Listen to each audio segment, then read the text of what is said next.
Okay, so my name is. We good? He's my tester. Oh, I'm just not good at this microphone thing. Right. All right. So my name is Michael Bracelin. I am a deacon candidate, third year deacon candidate with the Arch Eparchy. I am down in Waco, Texas. Anybody been there? Long time ago. All right. Well, come down there, join our community. It's a happening place. Holy Spirit's definitely moving. I work at Baylor Law School, and I also teach online with Franciscan University. I teach theology with them for their MA program.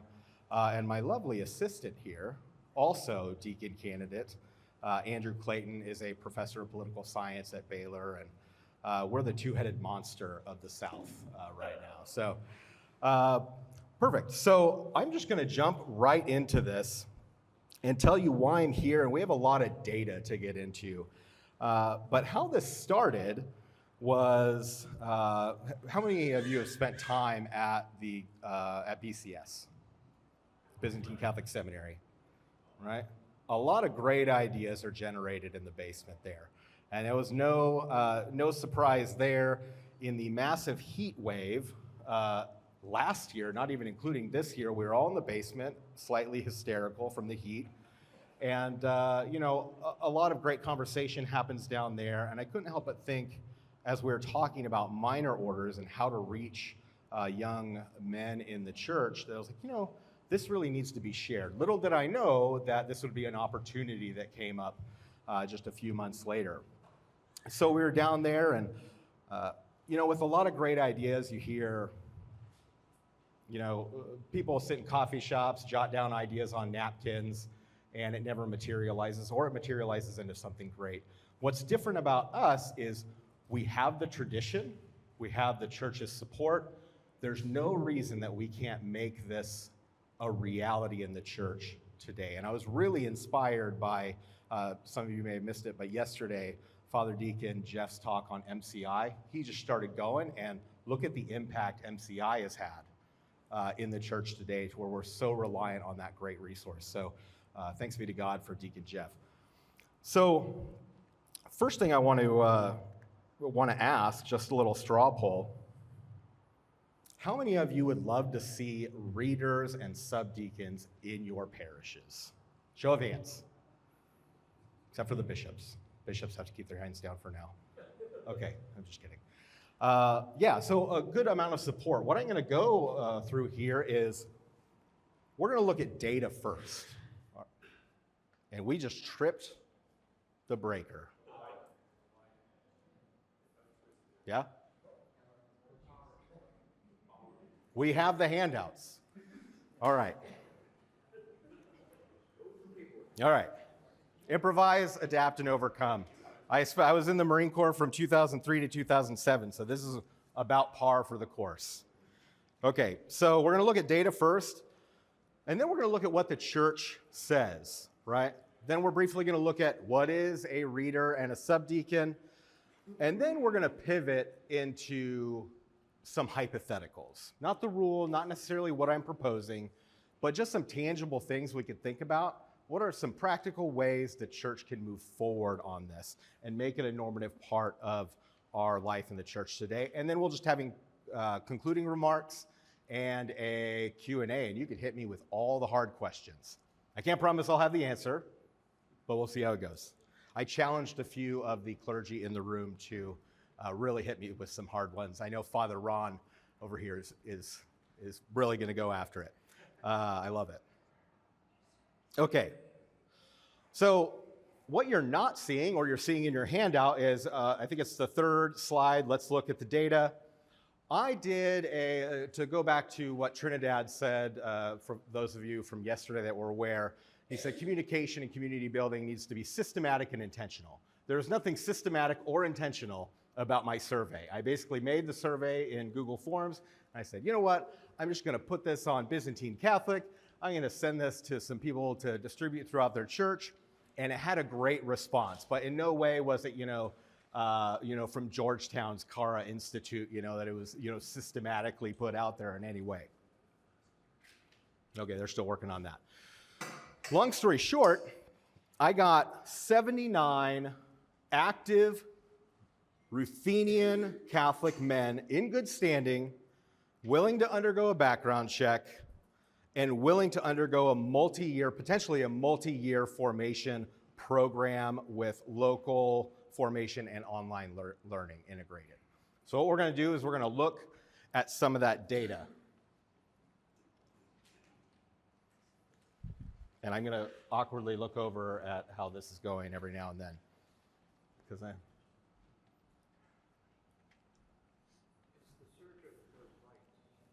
Pardon? Those lights went off at the same time. Okay, it's not actual. Okay. Yeah. All right. This is good. This is a property of the state of Texas computer, so if it blows up, I have no problem. Okay, so first question I asked was, where are you from? What eparchy are you from? If I got everybody from one eparchy, that really wouldn't be effective data, right, to present here.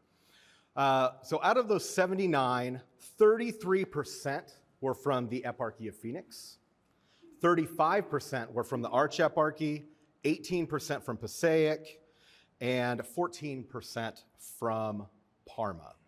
Okay, so don't take that as a guideline on data. It's not the rule. Like I said, this was not systematically sent out to every man in the Ruthenian Church. Okay, out of that, I asked, hey, are you interested in being a reader or a subdeacon, right? Naturally, you have to go through reader to subdeacon. And the response was really interesting. 18% that they said they would stop at reader, while 82% said they'd be interested in the subdiaconate afterwards. And I'll get to what the criteria was. Yes, ma'am? Oh, you might be on. Am I? We got the lights out. She put the breaker behind you. Okay. Well, I'll keep talking until it comes back on. 82% for subdeacon. I know you. What's that?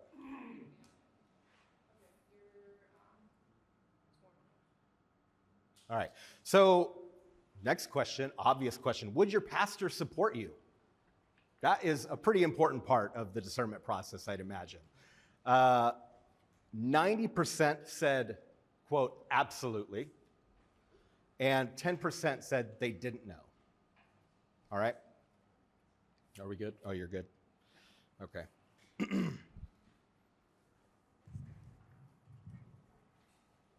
Is this back on? Perfect. Okay, so going back to what they were signing up for. Would you pay for formation? The million-dollar question, no pun intended.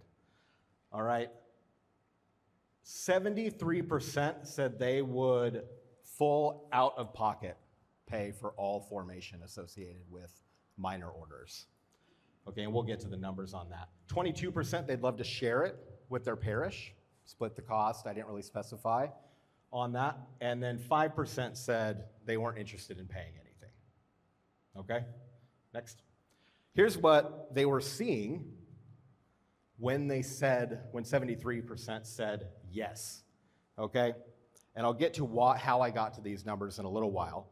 But for reader, they're willing to pay a manageable $350. For subdeacon, okay, who had 82% yes, were willing to pay almost $4,000 out of pocket for formation. And that at the bottom you see it's online MCI/BCS and books. All right, another big question. We only have 4 eparchies, and we are often a very long way away from our bishops, and we don't see them very often. I'm in Texas, and I'd have to go up to Pittsburgh, right, to see our archbishop. Would you pay in full for ordination, okay, outside of the altar, all right, travel to your bishop? 94% said yes. 6% said they'd like to share the cost. Nobody said they wouldn't pay. All right, so this is accessibility data, okay? Next slide. Do you believe this is a good thing for the church to do?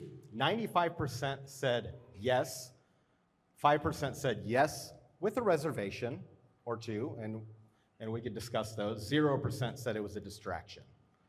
Okay, I've heard a lot of talk about minor orders potentially being a distraction, and it was never substantiated in any tangible or practical way, and this data shows that that is merely made up, okay? If this were available, when would you apply? 66% said they'd apply immediately. All right, and then it goes down from there, 16% for the next 2-year rotation. It was too many data points to add each year, so I generalized that data. But 66% up front. Okay, so we'll get to why I have a diaconal formation slide on this in a minute. But would diaconal formation impact your decision making? I really want everybody to sit with this slide, okay? And ask yourself, how many vocations are we missing in the church right now? Out of those 79 men in good standing, willing to do a background check, one person said they would apply directly to diaconal formation. The rest, 61%, said they didn't know, they were neutral on the diaconate, and that they would like to have access, as we mentioned, to minor orders beforehand to have a more graduated approach. And then 38% no, they're not called to the diaconate. The reality is going into the diaconate, let alone the presbyterate, is an enormous undertaking. It's 4 years of formation. You're using all your vacation every summer to go to the seminary. You have to have complete buy-in from your family, and that's all wonderful, and it's good practice for unavailability in a lot of ways. But not a lot of men are willing to make that leap up front. Okay, we need a more graduated approach, and we have this resource in our church that frankly goes back to the time of the apostles. It was here for a reason. Okay, some comments on the survey, or some direct quotes. I believe having readers and subdeacons would substantially add to the richness of an already rich liturgical life. That would be a benefit to the faithful. This is wonderful. This is wonderful! Exclamation mark. I do hope for this to be available, and sure, this is open to men without a college degree. Over 10 participants noted that. Okay, so when I was talking about the BCS formation element, there might have to be a split with an option for audit or for credit, depending on their education background, if these hypotheticals were to play out in real time. Okay, the church would need to send a strong and clear message and continued encouragement for those roles in parallel with reader subdeacon programs, but we should absolutely, and he included those asterisks in his quote, bring those practices back for the Ruthenian church.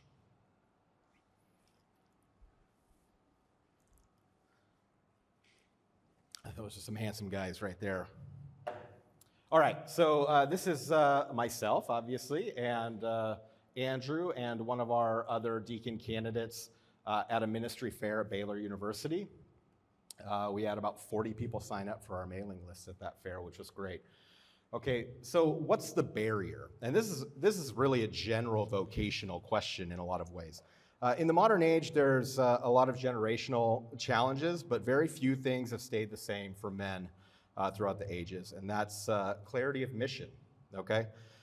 That's one of those aspects. So, however, in the modern age, globalization, relativism, a undefinable vocations crisis, you ask people to define that, it becomes somewhat difficult, and a limited number of spiritual directors. Many men are faced with either a superficial or obscured view of their calling by God. Men need a clear outline that shows them in a multiplicity of different opportunities to serve, tailored to their particular circumstances. As it stands, and I know we all have a lot of experience with this, men tend to default to a more passive approach to discernment, and they end up in this vicious cycle of, I'm discerning, I'm discerning, I'm discerning.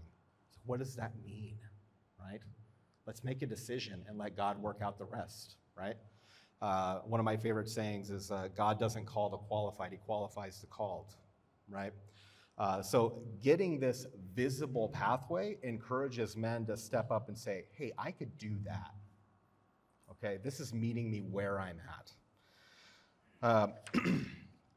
So in the wisdom of the church, as I noted in her tradition, she has a history of minor orders that mitigates this very natural tendency.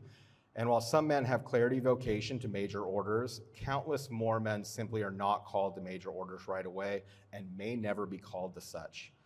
It is this pathway that can be reintroduced with the aid of internet and mass communication, online learning, that could draw men into actively asking this question, referring to Acts chapter 9, when St. Paul says, Lord, what do you want me to do? Okay, next slide. All right, what does the church say? All right, this is from the Instruction of Applying the Liturgical Prescriptions of the Code of Canons of the Eastern Churches, 1996. The minor orders and the diaconate are not mere formalities in preparation for presbyteral ordination. They provide a specific service in the church, and as such are to be effectively exercised in a definitive way by those who do not intend to enter the presbyterate. In this sense, misgiving should not be had toward conferring minor orders on those who comport themselves well, are suitable, and appropriately prepared for the responsibility they assume. Okay? Thus, the ministers necessary for a dignified and fitting celebration of the liturgy are obtained, avoiding the practice of having ministers of a higher range perform the liturgical functions that should be reserved to those of a lower range, or of permanently appointing to the laity liturgical tasks expected of a minister, practices to be eliminated. That's from almost 30 years ago.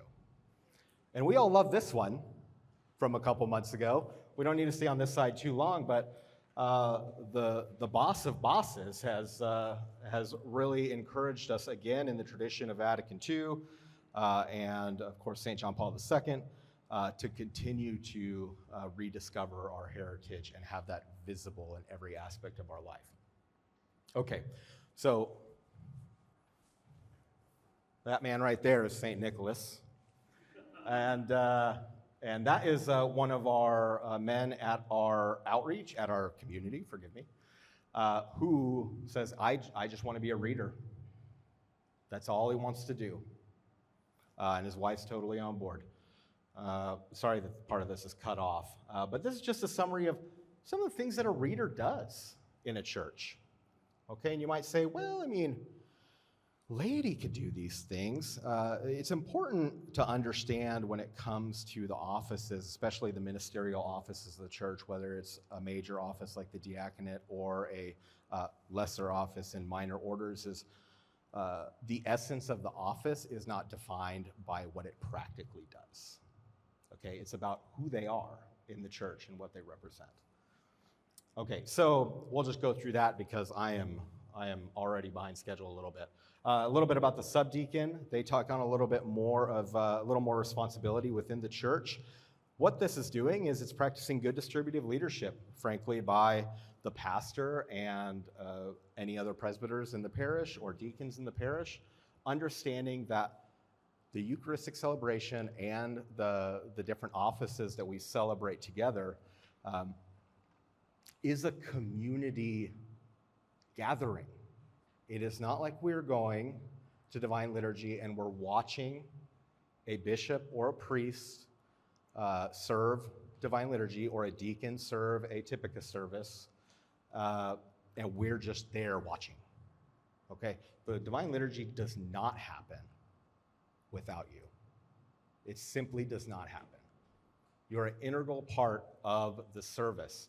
Okay? And there's different responsibility levels that are assigned to individuals in the laity, in minor orders, and the major orders, and they're all very important and work together for the greater celebration of the heavenly banquet.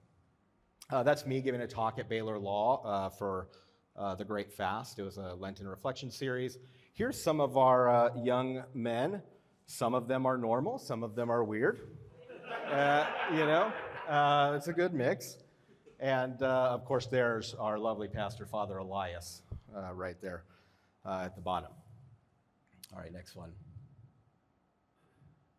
All right, so I didn't want to just get up here and have an academic conversation and just give you a bunch of things without some practical ways forward. So this is not the rule. I am not proposing this as the absolute way that it should be done. This is just me having an idea.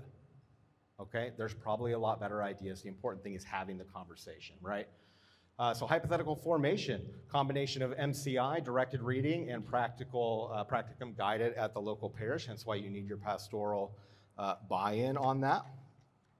Let me just turn the pages here. So for MCI, for example, there's 3: introduction to liturgy, introduction to church singing, reading in church, all free at a very affordable cost. You could do introduction to the 8 tones, introduction to the Typicon, a whole gambit of things. And that's where that $250 came from that we were asking about earlier. Okay, for subdeacon, a little bit more responsibility, directed reading.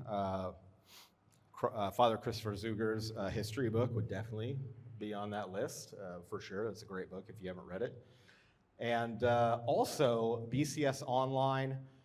What this is doing is we're trying to create the win-win here. Okay, how do we support vocations? How do we enliven the parish community, get involvement, see kids with their dad up there, with a crossed orarian, and also support Deacon Jeff and the Archeparchy in their ministry at MCI? How do we do this and support the seminary, right, who's training all of our future priests and deacons? Okay, I don't know about you, but I don't think our church has $100 million just sitting there generating dividends regularly. This is active support, right, that we're doing, and we're trying to find that win-win. So with the subdeacons, they do. We'll get back to that in a sec. Okay. What this is doing is either audit or for credit, like I mentioned earlier. And remember how many people said yes to this. Okay? All right, this may seem like a lot. I rounded down on what they were willing to do for this credit amount. Okay? But they're working towards something. That's what is really resonating with young men, right? So either audit if they just have a high school diploma, or credit-based that supports the seminary in the work that they're doing. I would encourage you to go read the strategic plan that's on the BCS website. There's a lot of great ideas on there. Just need to fund it, right? Let's fund it and put more readers and subdeacons out in the church to represent the fullness of our liturgical and spiritual life. Okay, next slide. Okay, so this also connects. I was trying to find a win-win-win. Okay, if you've ever read Covey's 5 Ways, but never mind. Okay, maybe you haven't read it. It's a great book. Trying to find a win-win-win here. Okay, so because for those, even though it's a small number or a minority of the percentage, because deacon formation is such a huge commitment, finding ways to optimize this formation. Okay, when I came in with my deacon class, we were a ragtag bunch of guys just wanting to serve the church, right? None of us would say that we're the most qualified in any way, shape, or form. Well, maybe one of them. I'm thinking of one guy. No, just kidding. But we got there, and it was a lot of hard learning, and that's a good thing. It was a crucible in many ways, which is great for formation, okay? But a lot of us wish we just had a little bit more formation, especially when it came to what the MCI produces beforehand, okay? None of us made that connection implicitly. So what this would do is, if you know about that introductory year in the deacon program, this basically cuts that first year out, and they come in second year of deacon formation. But that first year that's cut out, based off of my proposal for MCI and BCS training, it is above and beyond what can be given in a part-time deacon formation program in year 1. They're coming in so well prepared, coming in with demonstrable cantering skills, and it would just be a great asset to have that experience in the deacon formation program. Okay, so helps evaluate and distribute ministerial overload, creates a visible and graduated pathway to major orders, and adds more well-trained men to the deacon program at BCS.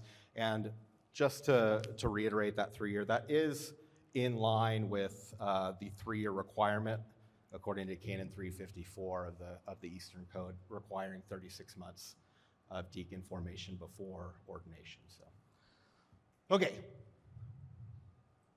here's where we strongman it. Here's the criticisms that I've gotten, all right? Men just want to draw attention to themselves, okay? Misplaced clericalism.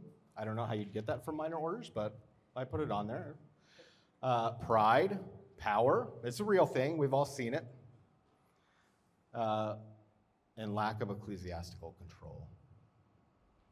Okay, all legitimate questions to be asked, and it's better to ask these questions up front than it is to suffer potential consequences of it down the road. All right. So this is what I propose.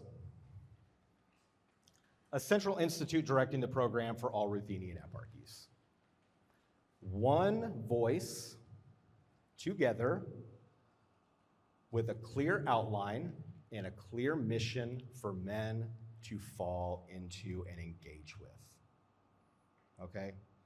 It's really great to have regional formation programs and things like that, but it simply does not create the momentum or the visibility nationwide, notably in 2025.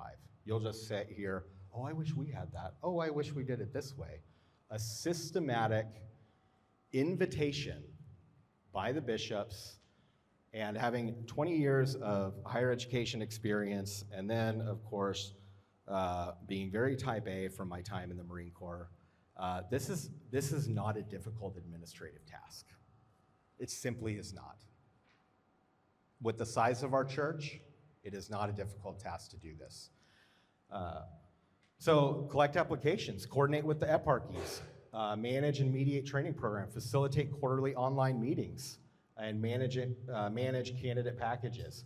And then when a training's complete, they do it at their own pace, and they receive post-training pastoral recommendations, share candidate packages with the local eparchy, or eparch, excuse me, share candidate information with diaconal vocation directors, if applicable, and share candidate information with the seminary, if applicable.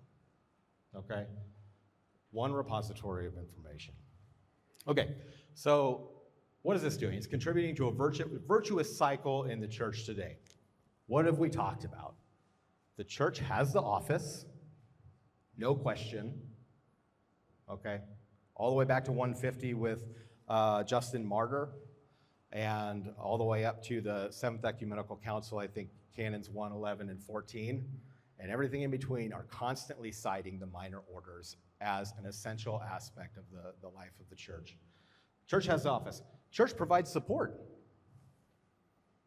Okay? We'll just go back to the canon law on that. Very explicit from 30 years ago. All right? We have, and this is what's different, we have the means to educate and guide in a systematic way.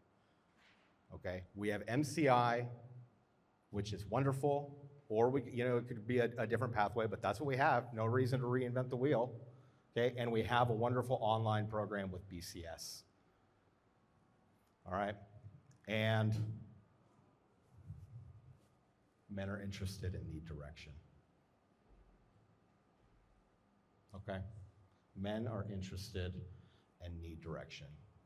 Okay, so this would not be a very good presentation if I didn't have a call to action, right?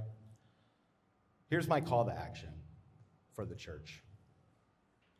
Create an active working group and subcommittees at the national level or at the eparchal levels and have them collaborate with one another. Working in a silo in 2025 is not a good way to do business. All right? Especially church business. Explore strengths, weaknesses, opportunities, and threats. Can you tell that I was a business major? Yeah. This is what these groups would do, and report conclusions either by the end of the year or by the next assembly. All right? No reason to rush it, but at the same time, let's actively work towards these things. Okay? We have it. We know men are interested, so let's get after it. All right, next slide. Okay, here's my contact information. First thing, shameless plug, WacoByzantine.com, best website in the country. I'm not exaggerating. All right, Q&A. Right here. Are there any marriage restrictions for the subdiaconate? Now, you can get married as a subdeacon. Correct me if I'm wrong, Father Ron, you can get married as a subdeacon. When you enter major orders and you receive the laying on of hands at the altar for the diaconate, you no longer can get married. You could be married before, you cannot get married after. Yeah, good question. Mm-hmm. So one thing, I liked your presentation very much. Let's go, let's do it. I've been a cantor for 30 years, and I was thinking, how would this help me? So the things I saw was using was the theology of it. So if you have terminal readers or terminal subdeacons who are just going to stay there, how does it help them? Like, what are the prayers of the ordination? What graces, transformation? How would it help me stand there and hang? Yeah. So the first way. So the question is basically, correct me if I'm wrong. You're asking if I could be a cantor as a layman. What's the difference between receiving that ordination? That's not quite it. Okay. All the graces I can get. Okay. Good for you. I would like to know what the more is, which could be a selling point to people. Your presentation was very good, but it was mostly, it was, and this will help our vocations to the diaconate Correct. and the priesthood. Okay, but what about the reader that's going to be a reader forever? How does it help him? Yeah, so that is, I'll try to answer this the best that I can. So with any office, whether it's major or minor, and I'm just going to speak from the paradigm of the diaconate on this, and hopefully it's applicable in the same way, since the minor orders are an extension, really, of the trifold office of the deacon in liturgy, preaching, and charity, okay? So a lot of people can reduce the diaconate, for example, down to its mere function and say, oh, well, especially in the Roman Church, not so much in the Byzantine Church, okay, fair. But that is like trying to describe a human merely by, to borrow some Thomistic language, by the parts that they're made of, not the essence of who they are. When you're set apart for a particular ministry, whether that's the presbyterate or the diaconate or minor orders, you then, in that high or low capacity, become an emissary of Jesus Christ and the church for the people. Okay? And the graces that come along with that, I honestly just can't even say, because I am a layman in a funny outfit right now, right? I don't know if I'll be ordained to the diaconate. I guess I'll know on that day when it comes, right? So I can't personally speak to those charisms that you receive, but you're set apart for a particular mission on behalf of the church. All right, and what that looks like in year 1 as a reader versus year 30 as a reader, I couldn't even begin to express that. I do know Bishop Artur was a subdeacon for 14 years. Would you care to add to that, Bishop Artur? Subdeacon emeritus, yes. Do you feel like your subdiaconate and that ministry in year 1 was vastly different in year 13 or 14? Well, I was basically an officer. Yeah. Right. Right. Yeah, so I mean, just based off of that, I don't know if there'd be a significant development beyond those charisms for the minor orders. but you really have to get at the essence of what the office is, right? And lead from that rather than the mere functionality of the office. Because if we dwell on the functionality of the office, you could regress in that argument and just say, well, I guess we only need bishops, technically, right? And none of us would say that. So, yes, Father. First of all, since I've been, can everybody hear me? Okay. Since I've served in all 4 Byzantine jurisdictions in the United States, the Melkites and the Ukrainians already have this, where they have readers and subdeacons who are ordained and remain in those offices throughout their entire life, the remainder of life. At St. Elias, when I help out there in Brooklyn, Ohio, not to be confused with Brooklyn, New York, there's 2 subdeacons who are 90 years old and have been doing this for 50 years. And so when I go to fill in there, it's very easy because everything is already set up for me. All I have to do is come in, do the Roskomedia, get ready to celebrate the liturgy. Everything has already been set up. That's a role for the subdeacon. In addition to that, they heard the altar servers of various ages and everything for the divine services. Comment, all of the ordinations basically start with the prayer, divine grace, which perfects that which is imperfect. Okay? Divine grace is an encounter with the Holy Spirit. Grace is not something, it's an encounter with someone. And so, the Holy Spirit provides what is needed to fulfill the office that someone is called to. And that's reader, subdeacon, deacon, priest, bishop. And if we're open to that, we will be able to receive it and we can grow in it. But I want to encourage our bishops, seriously work on this. Seriously work on this to restore these offices in our church as they should always have been. And I'm Amen. 40 years of priest, so I can't really get in trouble for telling you the truth. This always should have been the point. It always, history tells us that things happen, and we all understand that. These are things that really need to be restored, and you're coming up with a good way for us to be able to do that. Thank you, Father.